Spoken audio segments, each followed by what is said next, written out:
Wizards 101, Lakers 88 on the ESPN LA Lakers Radio Network. You've been listening to Los Angeles Lakers basketball, brought to you by McDonald's. I'm loving it. Pizza Hut. Order tonight at pizzahut.com. The Lakers Locker Room Report is next on the ESPN LA Lakers Radio Network. This is the Lakers Locker Room Report. Hear instant analysis, highlights, and the first look at what's next for our Lakers. Brought to you by U.S. Bank. U.S. Bank is proud to sponsor the Lakers on ESPN LA. Equal housing lender, member FDIC. Lakers lose Sunday night 101-88. The final score at Staples Center. They dropped their 58th game of the season, this time to the Washington Wizards. Brian Kamenetsky here for the Lakers Locker Room Report, live from our studios here at LA Live.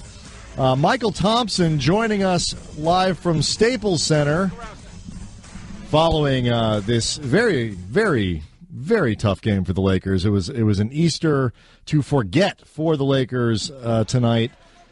Not a lot going on offensively for them. They shot 37% on the night, 22 points for D'Angelo Russell on 8 of 20 shooting.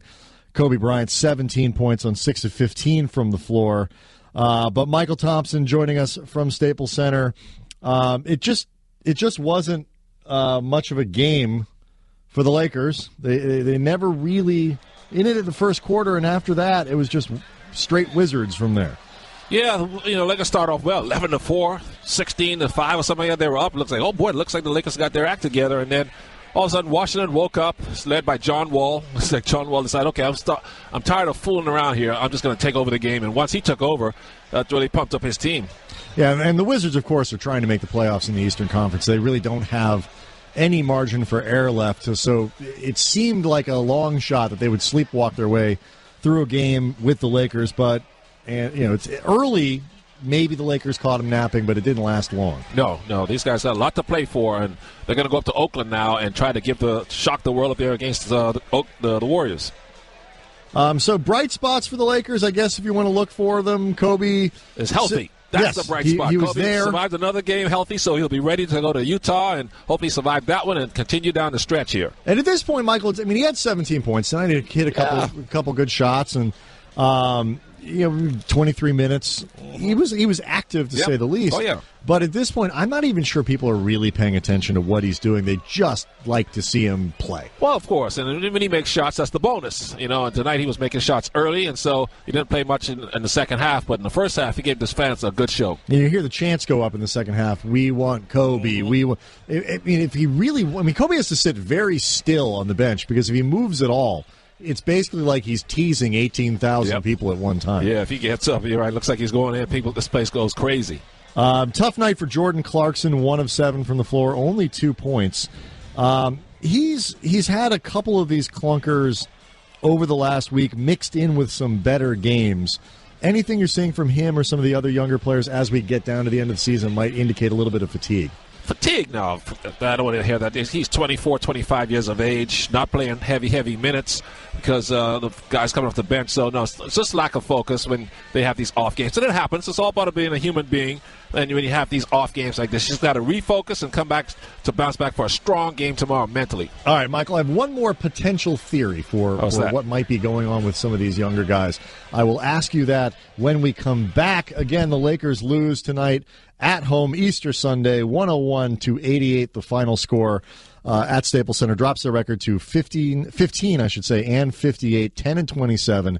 At home, as you heard Michael say, they travel tonight to Utah to face the Jazz Monday night.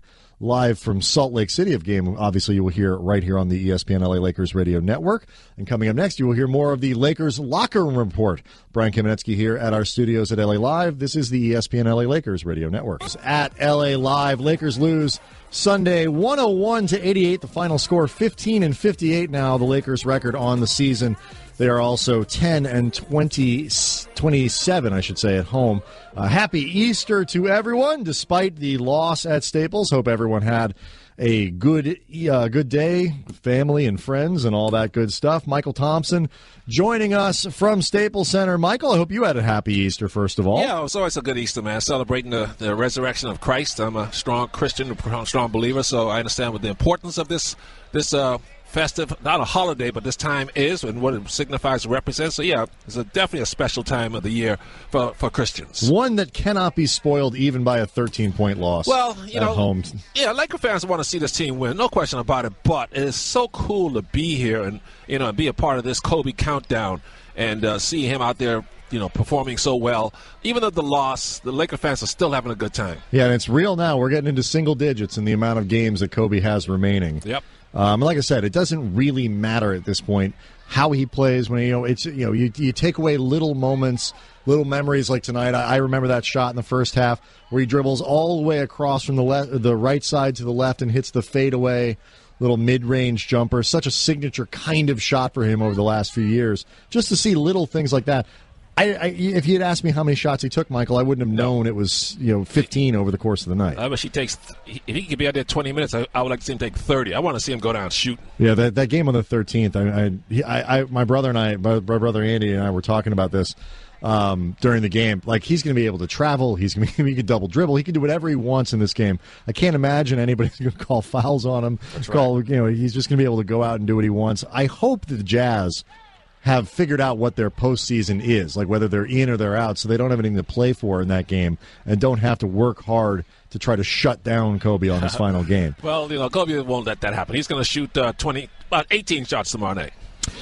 So we'll see what goes on for that game, both tomorrow. 2 games left versus Utah, obviously tomorrow night, and then, of course, April 13th, Kobe's final game in the NBA. It's going to be an interesting one, an amazing one, and one a lot of people will claim they were at 20 years from now. Michael Thompson, you're getting on a plane to head to Utah, so safe travels there. Okay. And everyone will hear your call with John Ireland tomorrow night from Utah. 6:30 tip. Lakers versus the Utah Jazz from Salt Lake City. We have one more segment for you in the Lakers Locker Room Report. I'll be joined in studio by Alan Sliwa. We'll continue to break down tonight's 101-88 loss at home to the Washington Wizards. Lakers dropped to 15-58 on the season. 22 points for D'Angelo Russell, 17 for Kobe Bryant. We'll talk a little bit more about that coming up next. This is the ESPN LA Lakers Radio Network. You're a small to mid-sized business. Your official home of Lakers basketball. Kobe dribbling right, goes all the way to the rim, elevates, bucket, and a foul. On the exclusive home of Los Angeles Lakers basketball. This is ESPN LA 710. Lakers Locker Room Report. Brian Kamenetsky here at our studios at LA Live, joined now by Alan Sliwa. Following tonight's 101-88 loss to the Washington Wizards at Staples Center, drops the Lakers record on the season to 15-58, 10-27 at home. Lakers head out on the road tonight. They'll leave immediately as soon as everybody's showered and toweled off and dressed.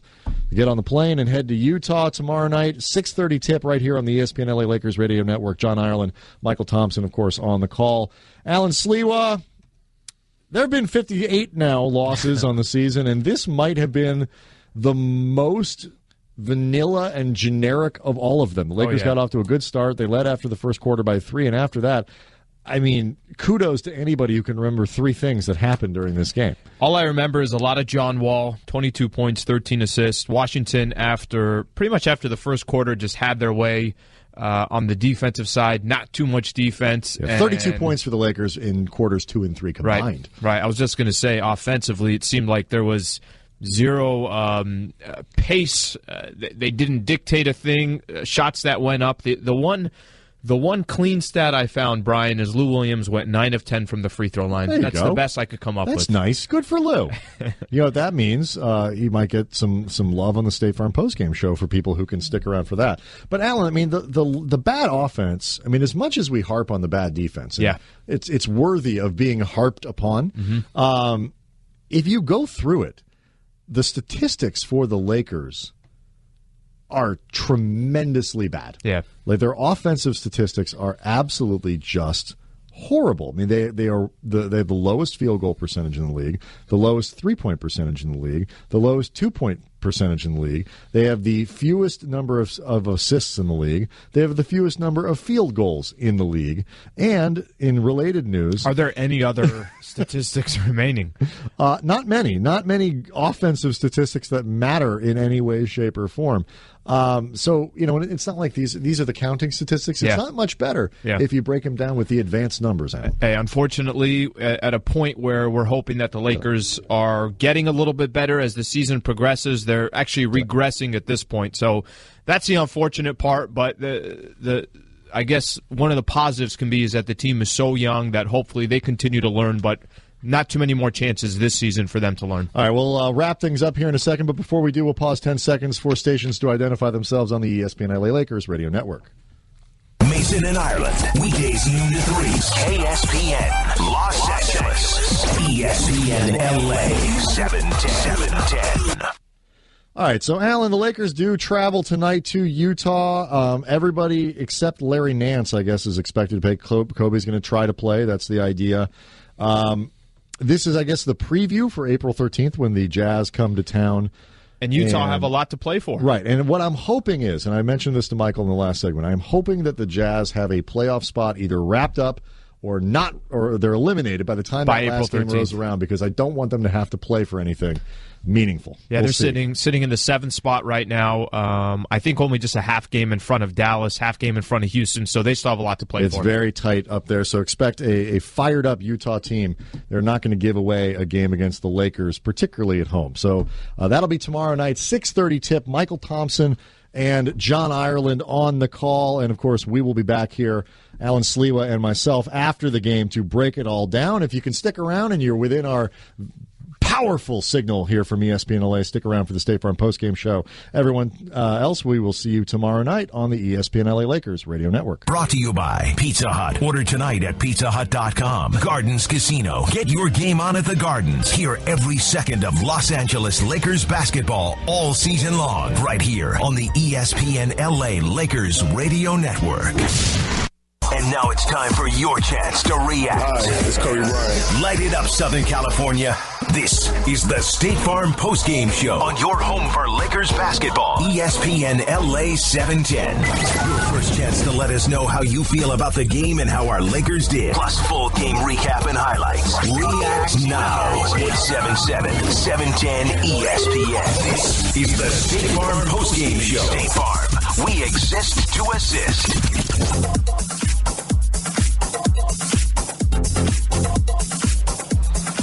State Farm postgame show. State Farm, we exist to assist. Lakers lose Sunday night, 101-88. The final score drops their record to 15-58 on the season, 10-27 at home. But I refuse, Alan Sliwa, to allow this to ruin what was an otherwise great Easter. Brian Kamenetsky here. Our studios at LA Live, of course, joined by Alan Sliwa. Let's see here. We look through a couple statistics. 22 points for D'Angelo Russell, who we weren't even sure would play. That was a nice thing. Surprised he suited up. Kobe Bryant gave the crowd a few things to cheer about on his en route to 17 points, 6 of 15 from the floor. Most of that coming in the first half. Did not play much in the second half and sat through the fourth quarter. Probably because, with a game, the Lakers heading out to Utah tonight, Alan, he wants to play in that game, and if he's going to play in a back-to-back, you can't afford to expend too much energy. 14.7 rebounds, 2 steals for D'Angelo Russell, a bit of a clunker from Jordan Clarkson, 1 of 7 from the floor, 5 rebounds, 3 assists, but only those 2 points. Off the bench, Lou Williams, 11 points, all of them basically coming from the line. 9 of 10 from the free throw line, 1 of 7 from the floor, 0 of 6 from three-point range. And this, Alan, this was a game where it really felt like the Lakers offensively, as bad as they've been defensively, this was a reminder that this is a really bad offensive team. They shot 38% on the night, 25% from three-point range. Aside from the 88.2 at the free throw line, where they were 15 of 17, they couldn't really do much of anything. They had 15 assists, only 2 more than John Wall had for the Wizards. And we were talking about this in the network postgame. If you go through their statistics, they're the worst offensive team in the league in almost any number you can pull up. the fancy numbers, true shooting percentage, effective field goal percentage, they're the worst. They have the fewest field goals. They have the worst shooting percentage from both 3-point and 2-point range. They have the fewest number of assists. I mean, all of these things, you break it down almost any way, and this is it's not just a bad defensive team, Alan. It's a terrible offensive team, too. What would you accredit to? I mean, if there's one thing you can point at, I mean, there's multiple things we could look at and say, okay, it's the players, it's a combination of Roy Hibbert, Kobe in his final season, youth, A, B, C, D, and E, but how much of that do you credit, you think?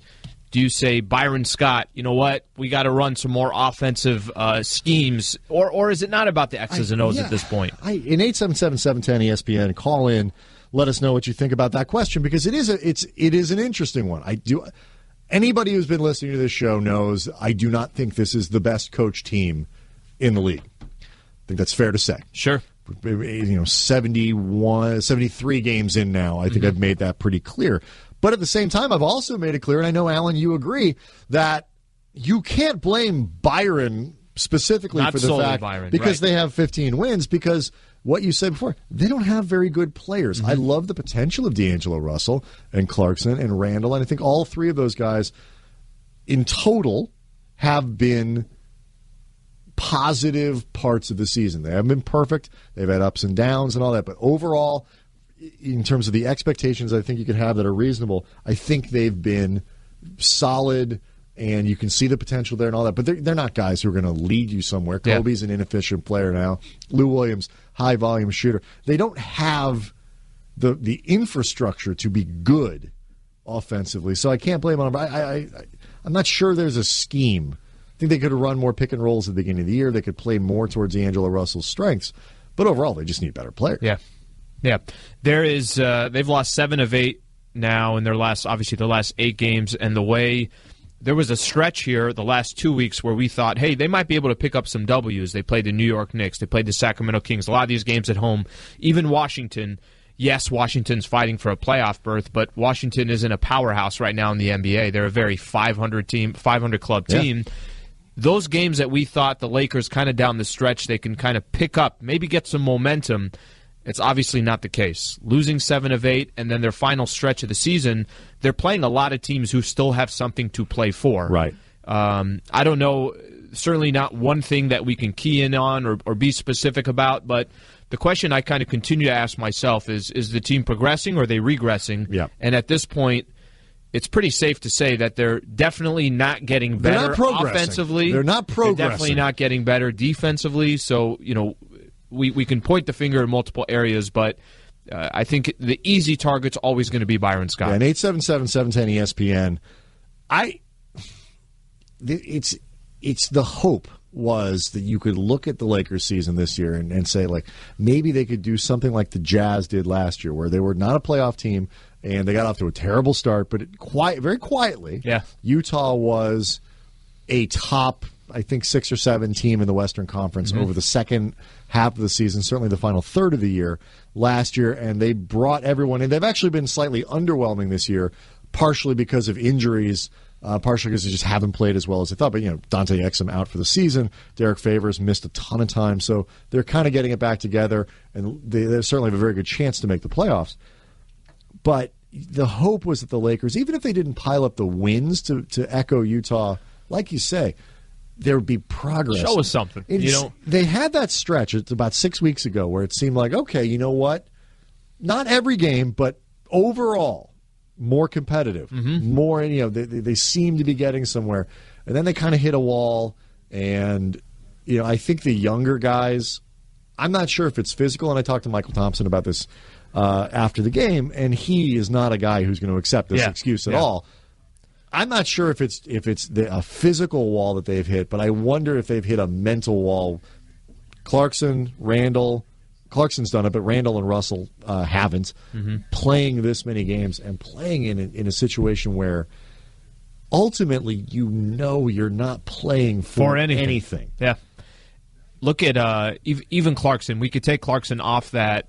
I know you mentioned because this is his second year, but there's a wear and tear on these guys aside from physically. Okay, we lost by 10, we lost by 15, we lost by 20. Game in and game out, they're not. I'm not trying to say that their motivation is getting less and less, but maybe their confidence is what's hurting them the most, and then it's showing on the court. They've played 70-something games so far this year, and they only have, I know you just 15 mentioned wins. 15 wins in the entire season.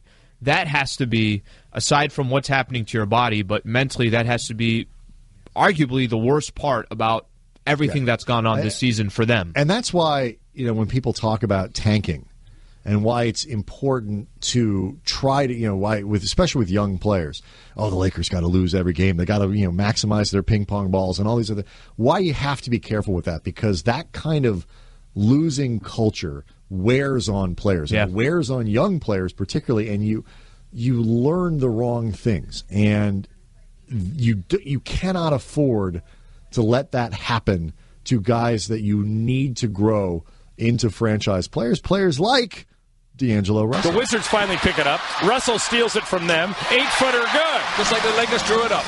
Everything going right for the Lakers, who lead 13-4. Well, that changed, but that steal from D'Angelo Russell was the McDonald's Defensive Player of the Game. McDonald's has something new that might surprise you. Breakfast bowls. One loaded with egg white, turkey sausage, kale, and spinach. Not what you were expecting, right? Or try a scrambled egg and chorizo bowl, each for just $4.39. McDonald's, I'm loving it, that kale and egg white thing. With the turkey sausage? I'm good with that. I think that actually does sound good, and it did kind of surprise me. I'm okay with that. Just like that said. So 877-710-ESPN is the number. D'Angelo Russell, you heard a little highlight there, 22 points on the night. He led the Lakers, 8 of 20 from the floor, 3 of 7 from three-point range. Only 2 assists, though, and that gets to some of the Lakers' offensive problems. The Lakers with only 15 assists on the night. And that reinforces the fact that they have the fewest number of assists in the National Basketball Association this year, which does make some sense because they have the fewest number of baskets in the National Basketball Association this year. They have the fewest number of many things that are involved in the scoring just one of those points. years, Brian. So a lot to look at tonight.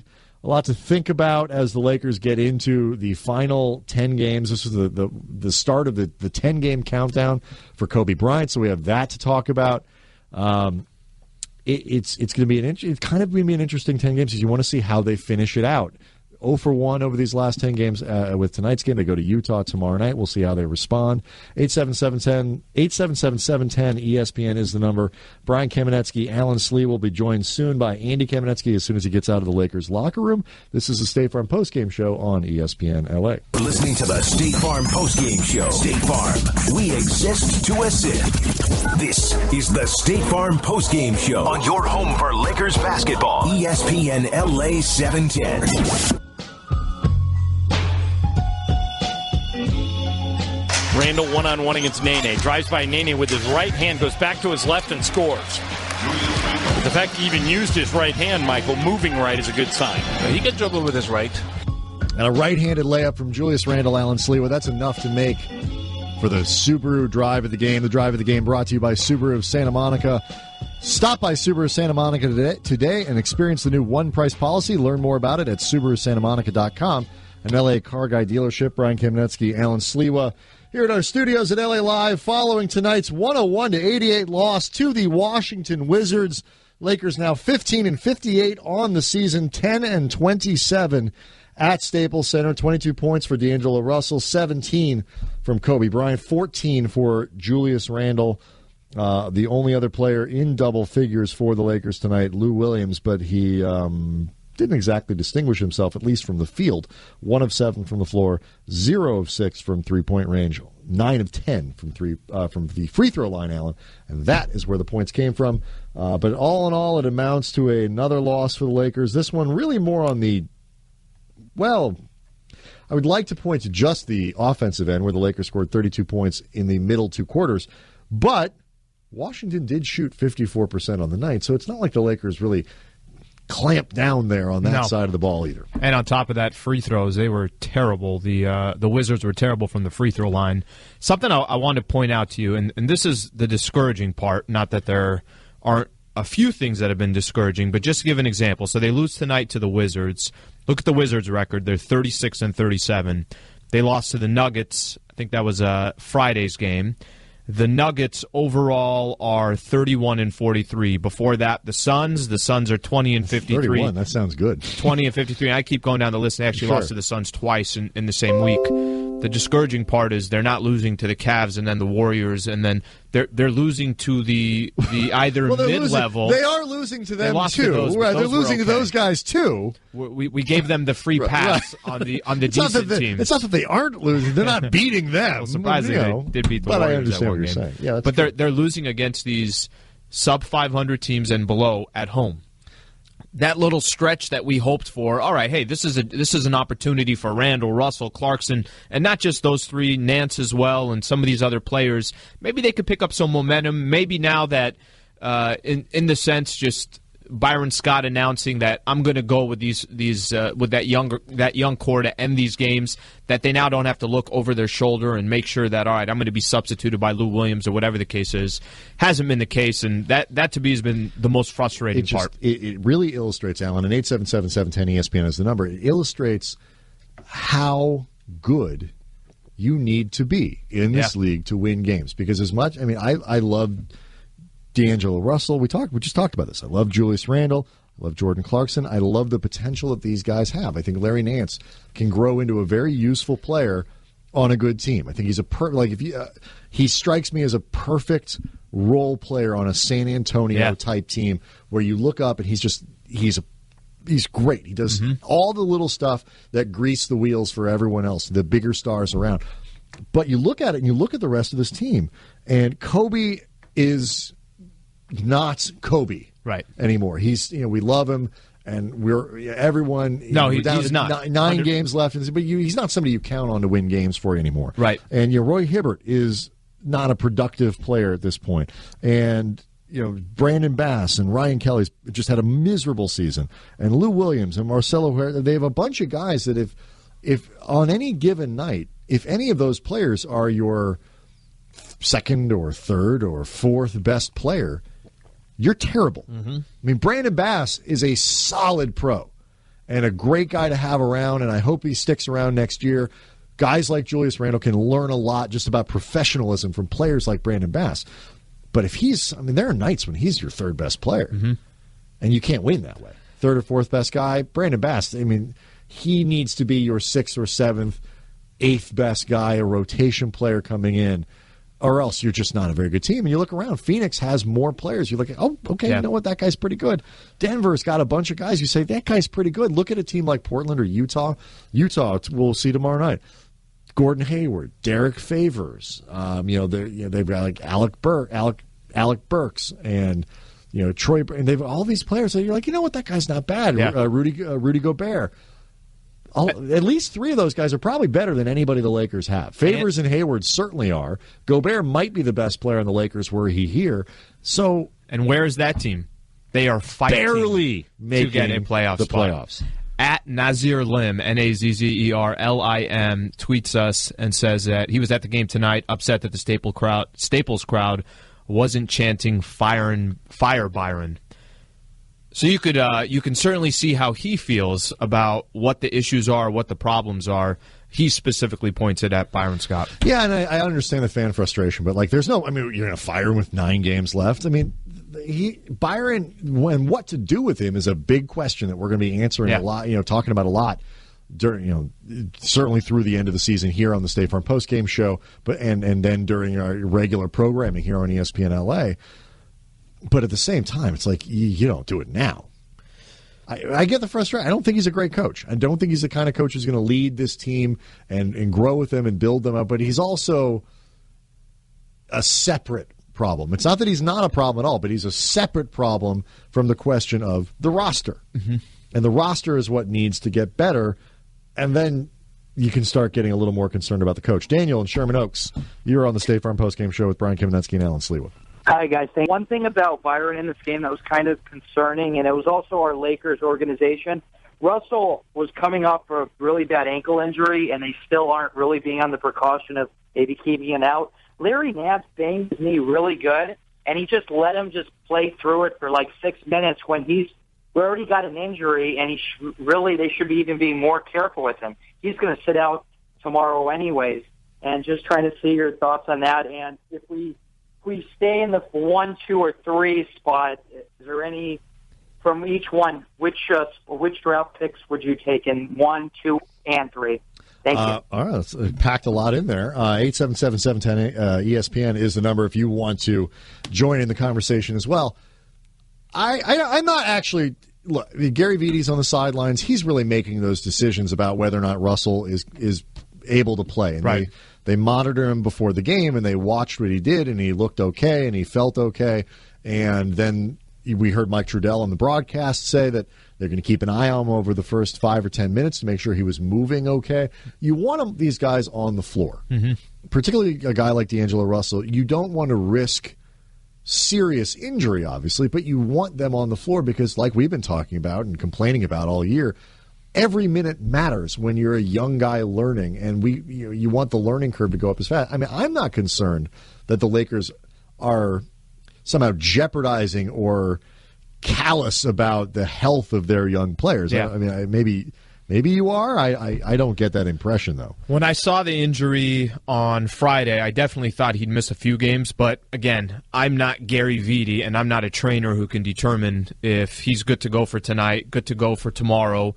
But just between the conversations that we heard them having and just watching them saying, oh, yeah, he'll probably miss a game or two before he comes back in. If they think he's okay, that's fine. I would take more of a much more cautious, right? Because it is D'Angelo Russell, and you have back-to-back games, and at this point, they're technically. I trust that they are not going to be reckless with players. I mean, yeah, you do have to learn. Another thing you have to learn how to do is play banged up. Yeah, you're not 70 games into a season, an NBA season, 70. Nobody's healthy. Nobody's healthy, and as much as I want to be careful with players. It gets back to that old cliche, there's a difference between hurt and injured. And you should never push through injury. But if you're sore, if you're playing on an injury that isn't going to get worse necessarily by playing, you're not putting yourself at serious risk. Most of your peers are in the same play. Position. You got to learn to play. And I think it's an important thing for Russell to be able to get on the floor not at 100% and understand how I can function and how do I need to do. Where can I get? What adjustments do I need to make? So it's important to me. Real quick on the draft thing, I make no secret about the fact that I hate college basketball and I don't watch it. Number 1 pick seems to still be Ben Simmons. Yeah. Number 2 pick still seems to be Brandon Ingram. And I was talking to somebody in the arena tonight. The number 3 pick could be anybody. It actually, to the point that the third pick in this draft, if the Lakers keep it, if you're looking at it as a trade chip, doesn't necessarily have a ton of value because there is no, at least not yet, clear-cut number 3 that people want to jump up and grab. I'm still sitting in the position that if the Lakers end up with a top 3 pick, I'm good to go. Just being all season long wondering if they're going to potentially get the pick, not get the pick, where are they going to be in the standings, tankathon.com. All that coming into play, if they just end up with the top 3, I'm good to go, however that falls out. All right, 877-710-ESPN is the number. We'll hear from Byron Scott coming up here next. Andy Kamenetsky also on his way back from the Lakers locker room. He just spoke to Kobe Bryant, so we'll hear from him and what Kobe had to say. All of that and more as the State Farm postgame show rolls on here on ESPN LA. State Farm, we exist to assist. This is the State Farm postgame show on your home for Lakers basketball. ESPN LA 710.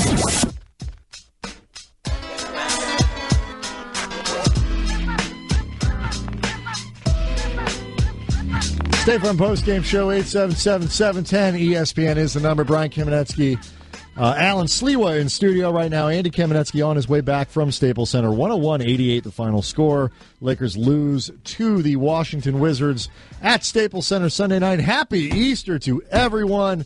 I am assuming that people are pretty much curled up in their beds right now, full of ham. Yes. Just up to their neck in ham. Did you have some ham today, Alan? You know what? I went to a Brazilian barbecue. You know those places you got the red and the green. Right, yeah, delicious. Never done that before. Oh, it's a lot of meat. It's the first time I've ever done it. I probably won't eat again until tomorrow night for dinner. Did you get seduced by the salad bar? Yeah, I went to the salad bar. They're trying. Yeah, they're trying to reel you in. They want you to get some bread over there. They got some rice there too. They're trying to fill you up with some carbs. But I had a good game plan. You can't, I made sure. With Alan Sliwa. No. I mean, I was on. First day at the Brazilian barbecue, but not your first day at life. Came in with a game plan. All right. Well, I don't remember what we were talking about, but it's Easter and there was ham. 101.88. I want to ask you. Do you think Wizards get in? You think they'll end up getting in? Well, I think now they're maybe 3 games back. They're 3 games back entering tonight, and it's not so much that there's a team in between them because that team is Chicago, and the Bulls are absolutely imploding. But it was Detroit and Indiana. So Detroit's got 35 losses. The Wizards have 37 losses. Detroit sits in the 8th spot, and then Indiana above them. Chicago below them. The only reason why I asked that question, they got to go through the West Coast here. It's a tough road trip. I'd love to see John Wall. I just want to see John Wall in the postseason. Maybe John Wall, against LeBron in the first round. It makes that a little more interesting than say John Wall versus Reggie Jackson or Marcus Morris or whatever that matchup might be. It'd be nice to see him get in. Yeah, I'd like to see Powell in the playoffs. I like Powell. I also like Next and Tire. They have the coach's interview after the game. Byron Scott speaking to the media following tonight's loss. Did you really see the same thing tonight that we saw last game, like the good start, but then couldn't pick it up? Yeah, even with the good start, I just didn't feel we had any zip tonight at all. For whatever reason, and even though we got off to a good, hot start in the first quarter, when the game kind of settled down, I just didn't see that zip. In the second and third quarter, obviously it wasn't, our best quarters on either end of the floor. But like I said, for 48 minutes, I just didn't see it, for whatever reason. Do you ever feel like you're saying the same thing over and over after these games?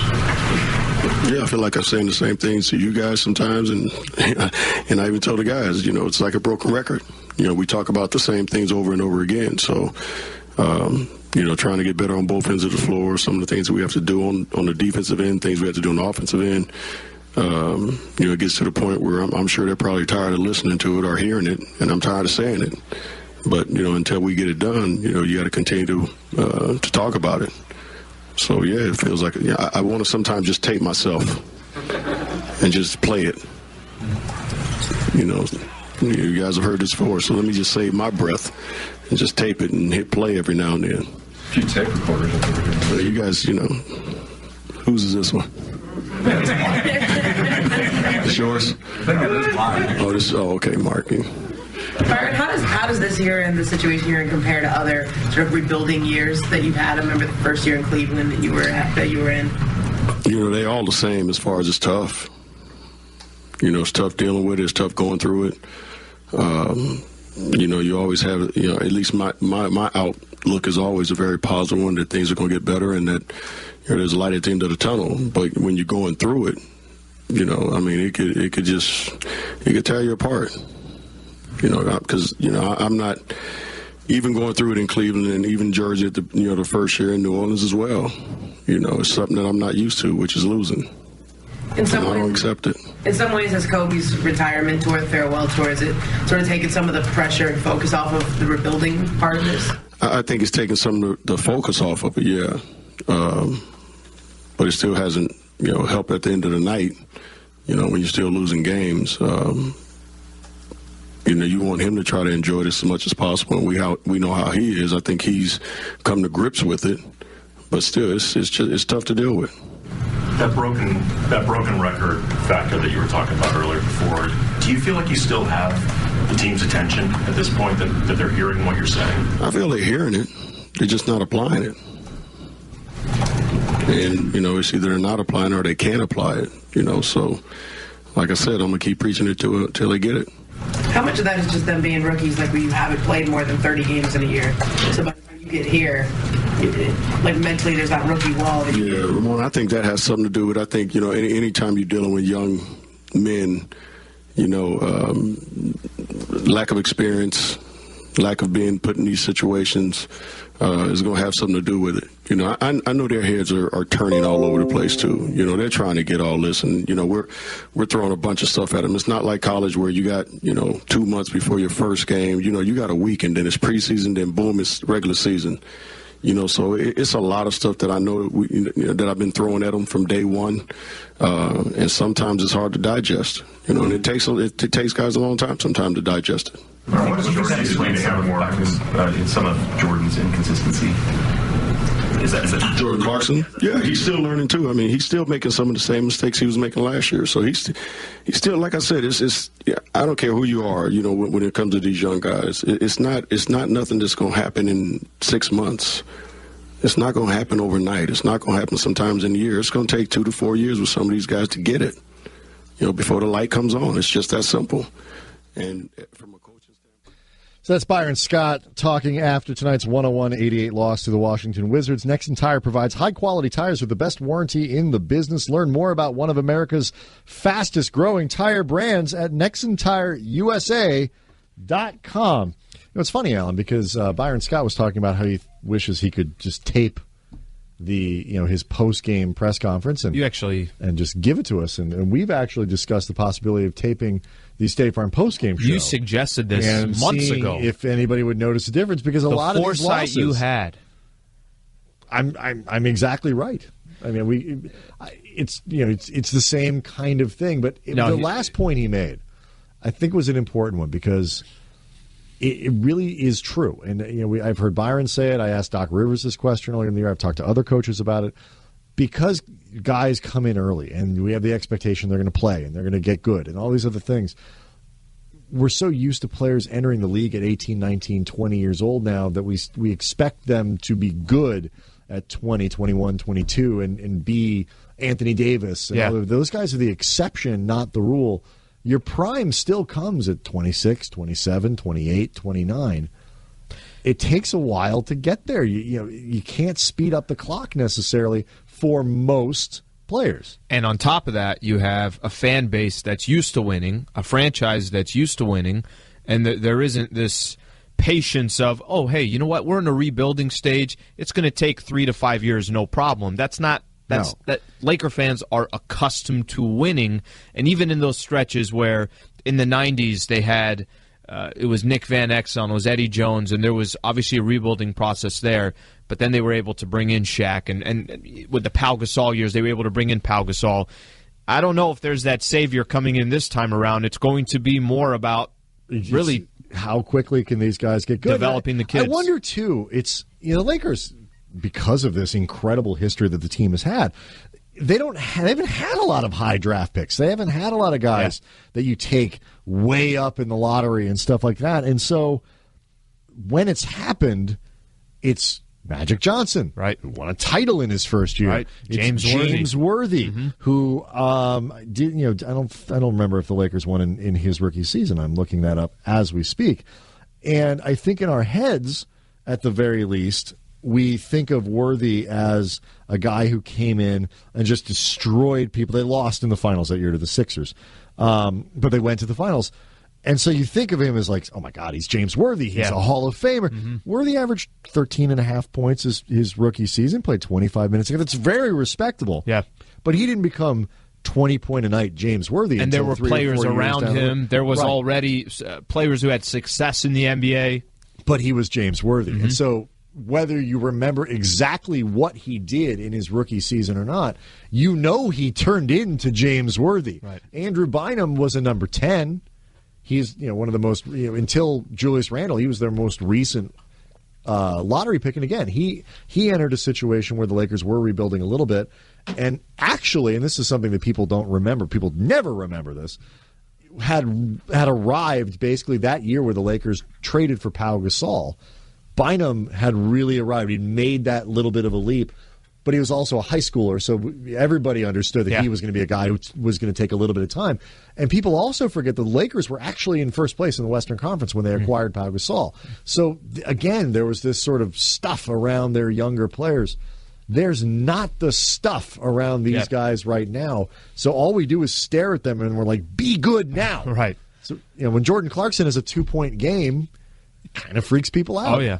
and Byron emphasizing the broken record, and he is right. He's saying that he's tired of saying certain things. The kids are probably, and not just the kids, the entire roster are tired of hearing the same things.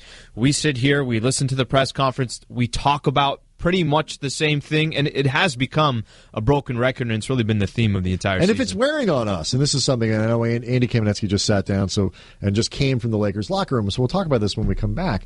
If we're getting kind of tired of it, and we note the tediousness of it, think about what it would be to be a 20-year-old, a 19-year-old going through this for the first time, and how mentally it would drain on you. Mm-hmm. And that's something to think about for these young players and something they have to learn. 877-710-ESPN is the number. Brian Kamenetsky, Alan Sliwa, and next, Andy Kamenetsky.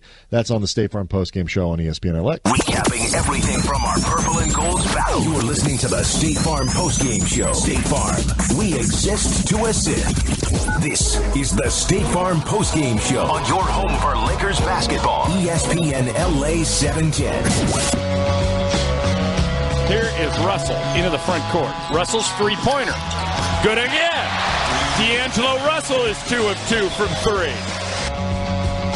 D'Angelo Russell, also the player of the game, the Fantasy Springs Resort Casino Lakers player of the game, to be specific. 22 points for D'Angelo Russell on 8 of 20 shooting, 3 of 7 from three-point range, 3 of 3 from the free throw line.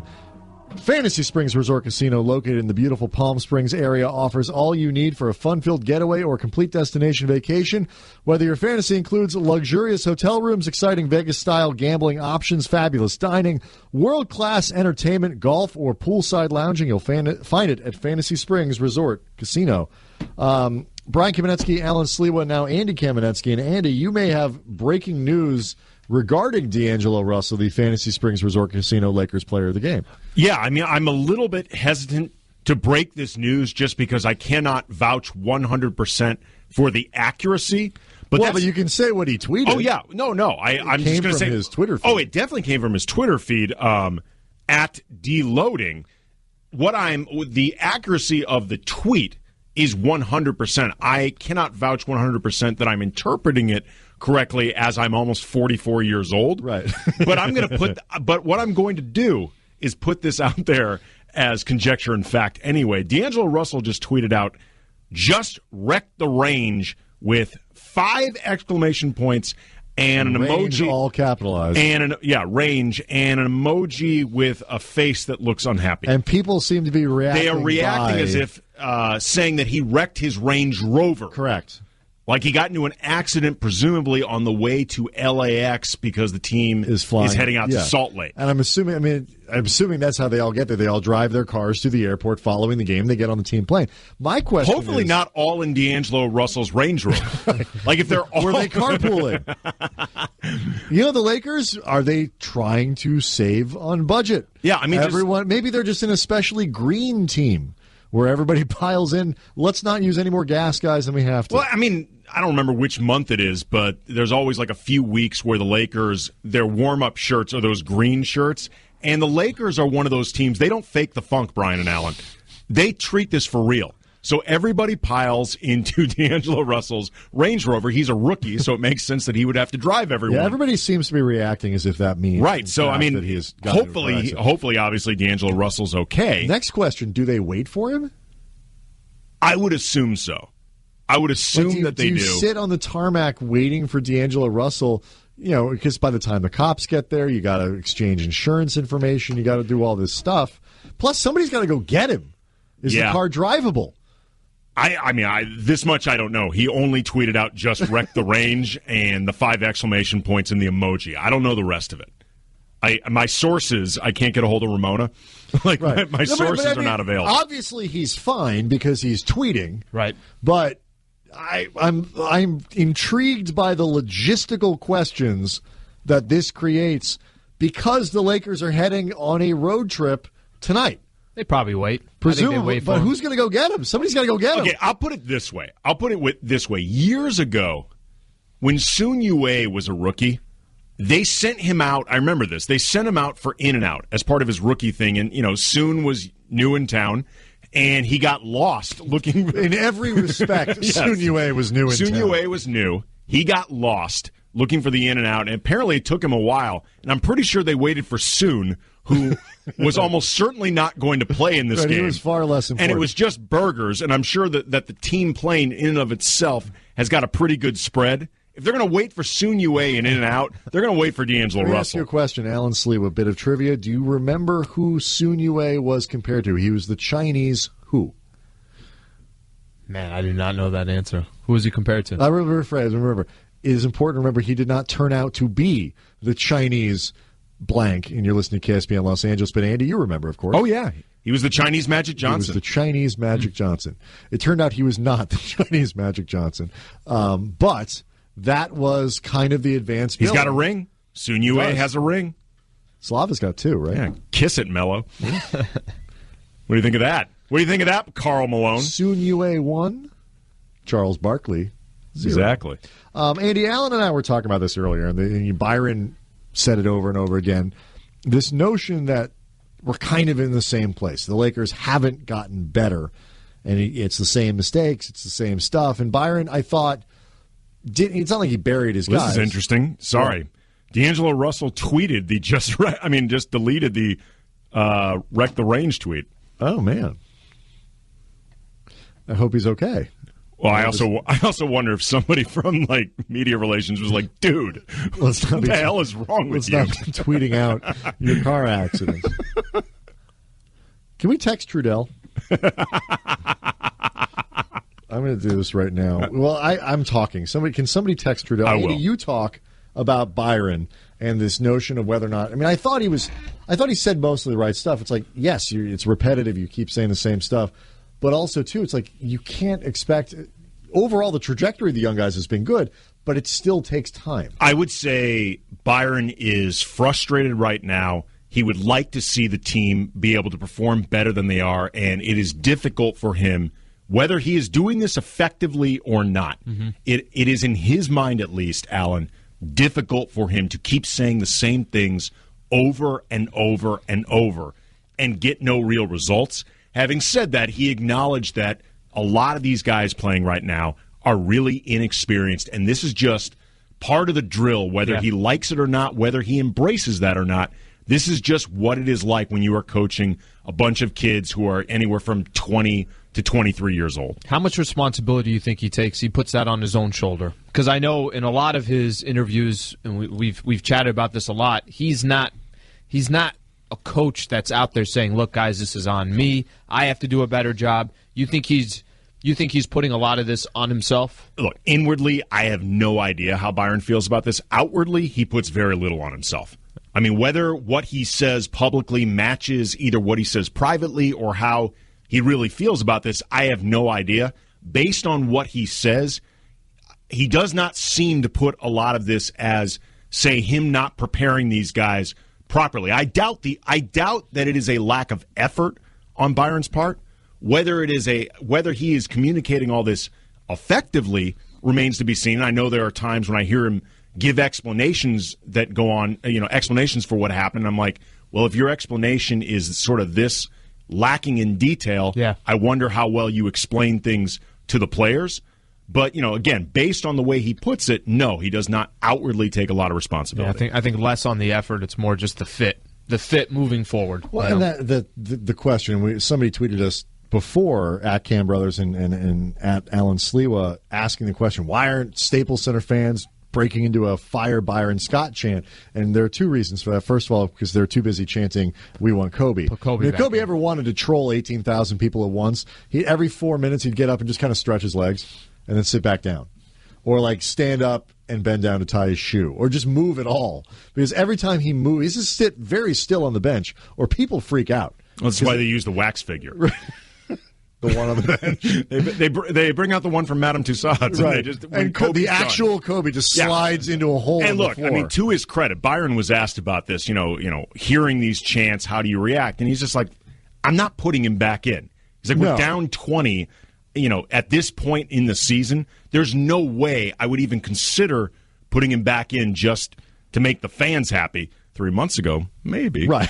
But not now. Back, you're playing for. He's going to play tomorrow. He said it's not. He said it's not going to happen. Nor should it. Mike Trudell just texted back. He has not heard about the D'Angelo Russell car accident, and now it's off his Twitter feed. I'm just telling you, I saw a tweet just wrecked the rain. Right, no, I saw it. I saw it as well, looking at the @deloading Twitter handle. You do wonder if somebody from higher up was like, we'd prefer you delete this tweet. Yeah, but the question about firing Byron. I mean, it's only been retweeted 350 times. Liked. Ironically, it was liked. Yeah. Like 5. Who likes that? Who hits the heart button for D'Angelo Russell getting into a car accident? You know what, though? I mean, Celtics fans? You know what, though? It's the same thing, and I'm sure you've seen this too, Alan, like on Facebook. You'll see somebody post really bad news, and it'll get a like. You're like, why are you liking this? They're trying to be nice. They don't really know what to do. My grandfather died. It's like, there needs to be a different button because I want to show support. But there isn't a button D'Angelo's on to the show plane. Support. All right. Okay. According to John Ireland, D'Angelo Russell is on the plane. Excellent. Thank you very much. Nice work, Chris. Did you text him yourself or George? Nice job. Crack reporter Chris Miller back there working the board and breaking news. Well done, young man. Nice job. But obviously, you're not going to fire your coach with 9 games left in the season. No, that would be silly. But it does lead to the question of what do you do this offseason? What do you do after the 9 games? Right. And do you, from a lot of perspectives, I mean, fans I think will be happy. Many fans will be happy if the Lakers make a move. The flip side of that is, though, if the Lakers are still planning on, Jeannie Buss is still planning on holding Jim Buss to this timeline that he's on, where the Western Conference Finals next year is the thing, or the front office is going to turn over. Do you want to hire a new coach this offseason and then hire a new front office next offseason? It makes more sense to me, logically.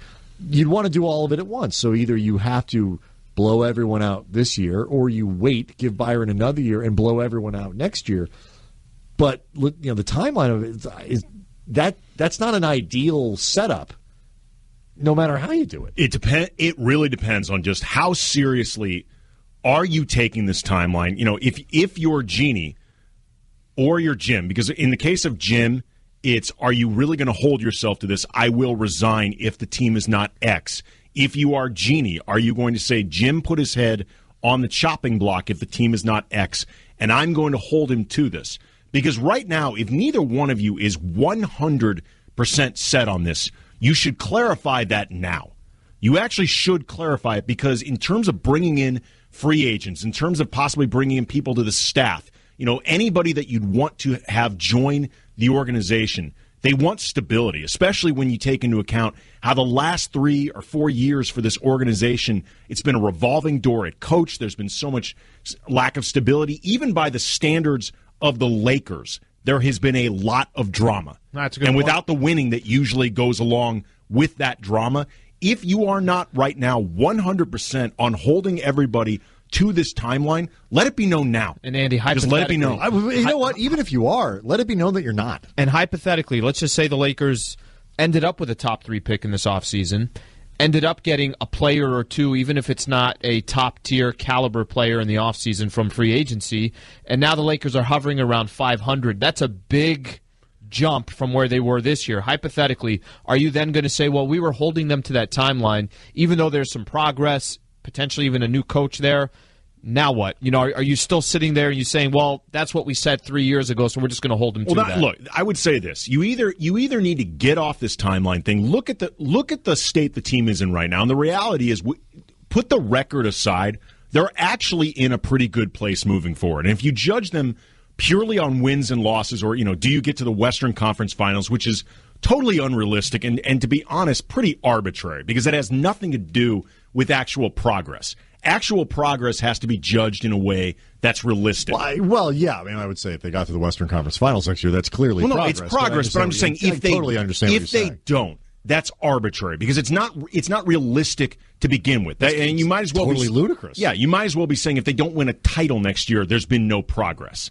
So you need to either get off that, or if you're Jeannie and you really plan on sticking with this, and you don't think that they're going to get to the Western Conference Finals next year, which they won't, then fire everyone now. Right, just exactly. do it. You have now. to do it now. Because if you want a template for this, the mistake that they made a few years ago when they fired Mike Brown is they fired him 5 games into that season as opposed to the offseason heading into that year. Because I don't care how badly your team is playing, you don't fire a coach that you have confidence in 5 games into a season. Right. They had to have known. Oh, they had to have been having doubts about Mike Brown heading into that year.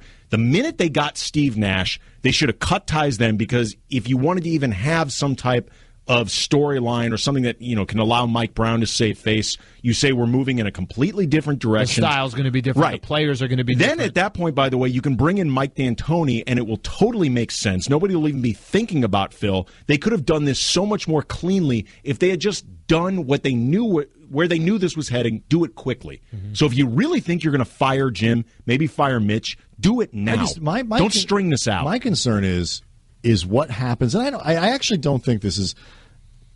I think Mitch and Jim both are the kinds of people who still look at the big picture, long term, full vision of the franchise. But at the same time, if you are thinking that they're worried about their jobs, do you do things this offseason that kind of are riskier? Do you make a trade that you shouldn't make, that if it pans out, man, this might be the thing? But if it doesn't. Exactly. Because you're on this timeline. Because you feel like you have to do something to make this bold jump, where the Lakers are in position, like Andy said, to make a lot of big moves. They can trade Julius Randle for someone else. They could trade the pick if they get to keep it. They could swap. They have free agent space. They have all kinds of options in front of them. But they still have to do it with the idea of everything we do now needs to make sense, and you can't compromise. It's been such a lousy 3 years. I personally, as somebody who sits through a lot of these games and watches them, and I think most Lakers fans don't want to see them be reckless in the name of getting back to a great place fast. Personally, maybe other people disagree.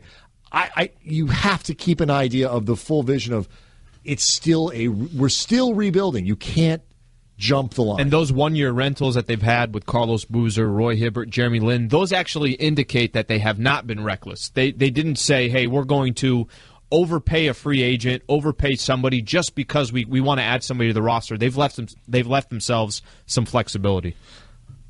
Well, I mean, John Ireland and I were debating this a couple days ago. I was sitting in for Mace on Mason and Ireland, and there's been all this talk about LeBron James's desire to get the Banana Boat gang all on the same team. Him, Dwayne Wade, Chris Paul, Carmelo Anthony, try to form the latest super team. And John was playing the hypothetical of if somehow you could configure this so all 4 of them end up on the Lakers, but because it obviously would require this, you end up trading all of the young talent that you have. Do you do it? And my response was, hell no. No, I don't even. Oh, I do it. I don't even. You really would? Is your question? You're talking about like a 2-year window for these guys. But you're asking LeBron James, Dwayne Wade, Carmelo Anthony. Yeah, I would definitely do it. Oh, God. That would be fun. I would do that. I would just not in a million Carmelo, years. I don't think it would happen in a million years. Yeah, Banana Boat gang, Gabrielle Union shows up, the whole gang. I would not do that. No. It's interesting. I don't think it's going to work. That is a great thing, the kind of thing that you will hear starting at 5 o'clock tomorrow morning with Travis and Calvin, of course, Thompson and Trudell at 10 a.m., followed by Mason Ireland and Max and Marcellus. Finally, again, D'Angelo Russell is on the plane. Excellent. Mike Trudell astutely points out that there's no way he could have gotten into a car accident and still made it that fast. So maybe it was a rap lyric. But the tweet, which has since been deleted, which Andy saw and I saw as well, which said I wrecked the range, and 500 people liked. Celtics fans, presumably. I mean, I'm telling you. People were offering to go pick him up on the side of the freeway. If nothing else, man, D'Angelo Russell made this sound like he was in a car accident. So, but maybe he moved his car in the bowels of Staples Center. I don't know. He's got a scratch on it. But if you were worried about D'Angelo Russell, don't. He's on the plane, which is now on its way to Utah. We will be back tomorrow night. 6:30 tip is the from Utah. John Ireland and Michael Thompson on the call. 5 o'clock pregame. You're looking at me like I have the wrong game time. Andy's making you have the wrong game time. I think it's 6 o'clock. 6 o'clock? All right. 6 o'clock. 6 o'clock is the proper game time. 4:30 then will be the Lakers pregame show, and we'll be back after the game to break it all down for you. Brian Kamenetsky, Alan Sliwa, Andy Kamenetsky. This is ESPN LA. saying goodbye to number 24. Golden State's Klay Thompson is a big fan of Kobe's work ethic. Obviously, I appreciate his high-flying dunks and his last-second shots. As a player, I really appreciate how he maximized the potential. He literally committed everything he had to this game and inspires a lot of us to do the same. It wasn't just on the court. It was taking care of his body. It was stretching. It was weightlifting. He did everything he possibly could to have his 20-year career. We've been home for the mama. Hey, it's Kobe Bryant, and you're listening to the